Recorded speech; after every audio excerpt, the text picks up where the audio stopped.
Hello, everyone. Welcome back to the English Learning Podcast by Mark and Emma. I am Mark, and I am so happy to be here with you all today. Good morning, Mark, and a big hello to all our listeners. It is wonderful to be back in the studio. How are things going with you today, Mark? Honestly, Emma, I am just happy to be sitting down. I feel like I just survived a roller coaster. Oh no, a roller coaster? Did you go to an amusement park before work? No, an emotional roller coaster. I had to give a presentation this morning to a new client. The presentation part was fine. I practiced that. But then came the Q&A session, the questions and answers. The Q&A. That is often the scariest part. You can prepare your speech, but you cannot predict the questions. Exactly. It was terrifying. I felt like I was in a police interrogation. They asked me things I hadn't prepared for, and there was one moment, utter silence. I just stood there, mouth open, looking like a fish. Oh, Mark, the fish face. We have all been there. It's that moment of panic when your brain just freezes, right? Yes, I froze. I didn't know the answer, and I didn't know what to say. I felt so unprofessional. I just wanted to run out of the room. Mark, take a deep breath. That is a completely normal reaction. The freeze response happens to everyone, even native speakers. The difference is that native speakers have a toolkit of phrases to handle that moment. A toolkit? You mean they have special phrases just for when they don't know the answer? Absolutely. We have phrases to buy time, phrases to check understanding, and phrases to admit we don't know without looking stupid. I need that toolkit, Emma. I need it right now. If I had known these phrases this morning, maybe I wouldn't have looked like a fish. Well, you are in the right place. Today, we are going to learn how to handle difficult questions with confidence. We will stop the panic and start sounding like a pro. That sounds perfect. Let's start with the panic. The moment they ask a question and my mind goes blank. What do I do? Okay, the first tool in the toolkit is called buying time. Buying time. Like shopping for minutes? Exactly. You need to buy yourself a few seconds to think. If you stay silent, it feels awkward. But if you speak, you stay in control. So what do I say? Wait a minute? Wait a minute is a bit too casual, maybe even a bit rude for a client.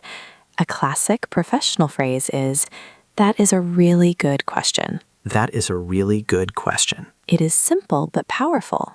It compliments the other person so they feel smart. And while you're saying it slowly, "That is a really good question," your brain has 3 seconds to find the answer. Oh, it's a trick. It is a strategy. Another one is, "I'm glad you asked that." I'm glad you asked that. Even if I am terrified? Yes, fake it until you make it. It makes you sound confident. Or if you need even more time, you can say, "Let me think about the best way to answer that." Let me think about the best way to answer that. Wow, that makes me sound like a philosopher. Like I have so much knowledge, I need to organize it. Exactly. It turns "I don't know what to say" into "I am thinking deeply." It changes the perception completely. That is amazing. So instead of silence, I use a filler phrase. That is an interesting point. Let me think for a moment. Perfect. You already sound calmer. Okay, so I bought some time. I thought about it. But Emma, what if I still don't know? What if I literally have zero idea? Then, Mark, you must be honest. Never lie to a client. But if I say I don't know, I look incompetent. I look bad at my job. Not if you say it the right way. "I don't know" is too short. It is a dead end. You need to use the pivot to action.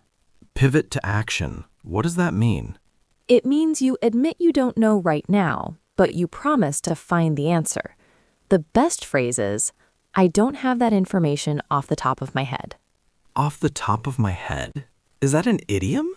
Yes, it means from my memory right now.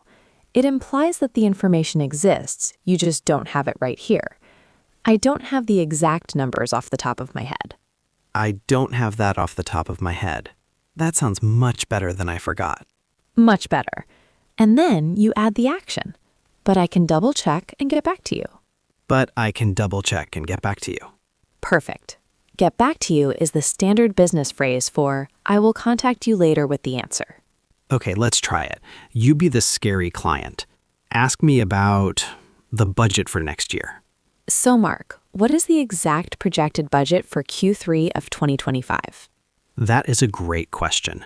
I don't have the exact figures off the top of my head, but let me double check and get back to you by the end of the day. Okay, that sounds fair. Thanks, Mark.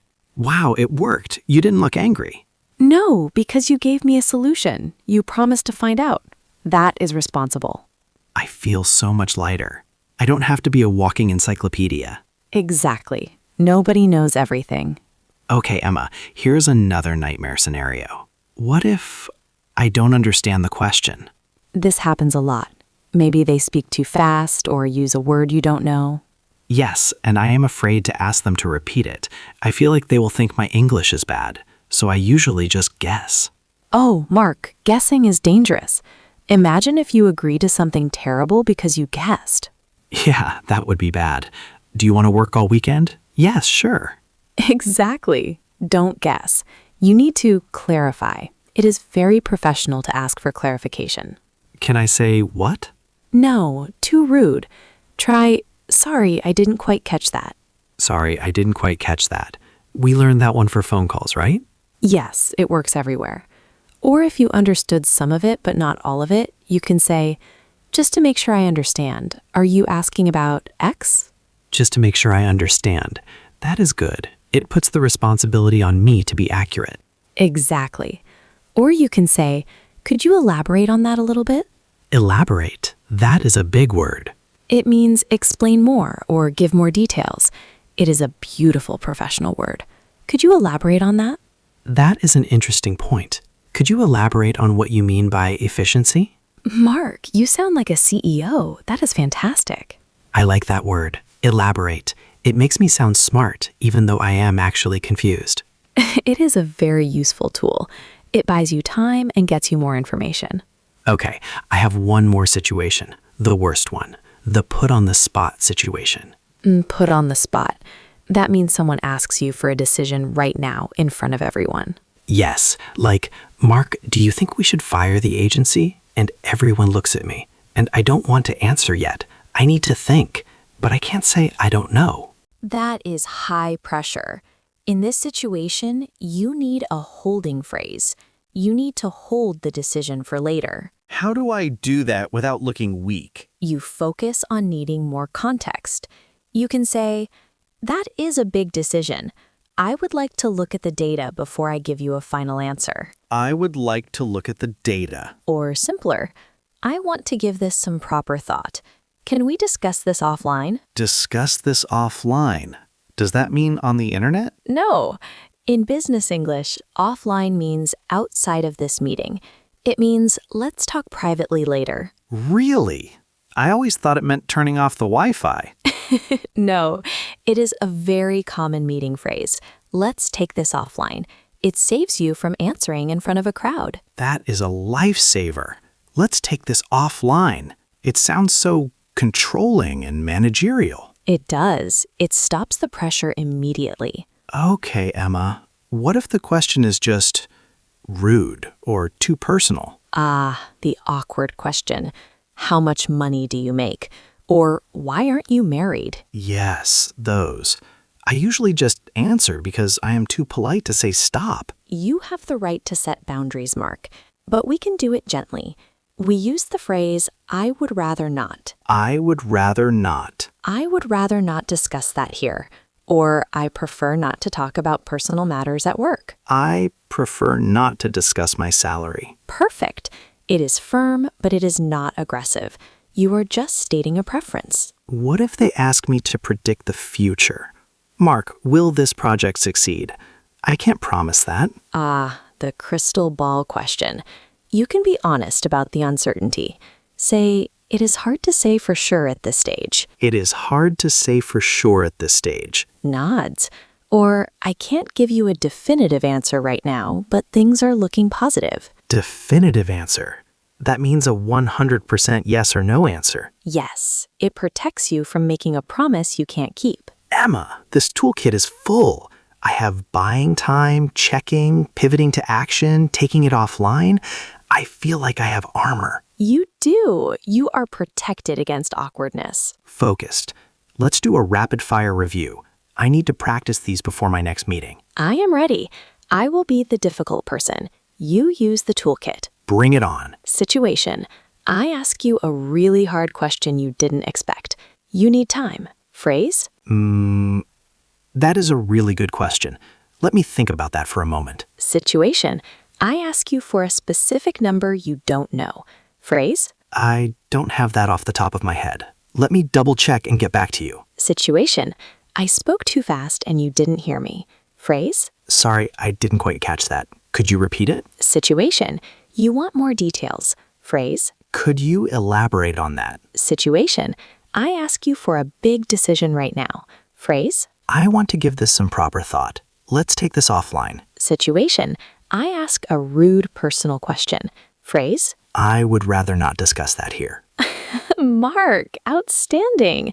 You handled everything perfectly. I felt calm. I actually felt calm saying I don't know.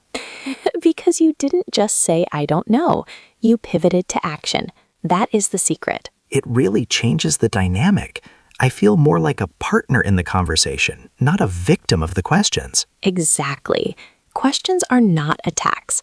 They are opportunities to show your professionalism. Inspired. Listeners, I hope you are taking notes. This is gold. Do we have a challenge for them this week? Curious, what is the challenge? Addressing audience. Next time someone asks you a question, even a simple one like, what do you want for dinner? Try to use a buy time phrase. Say, that's a good question. Let me think. Just to get used to the feeling. That is a fun challenge.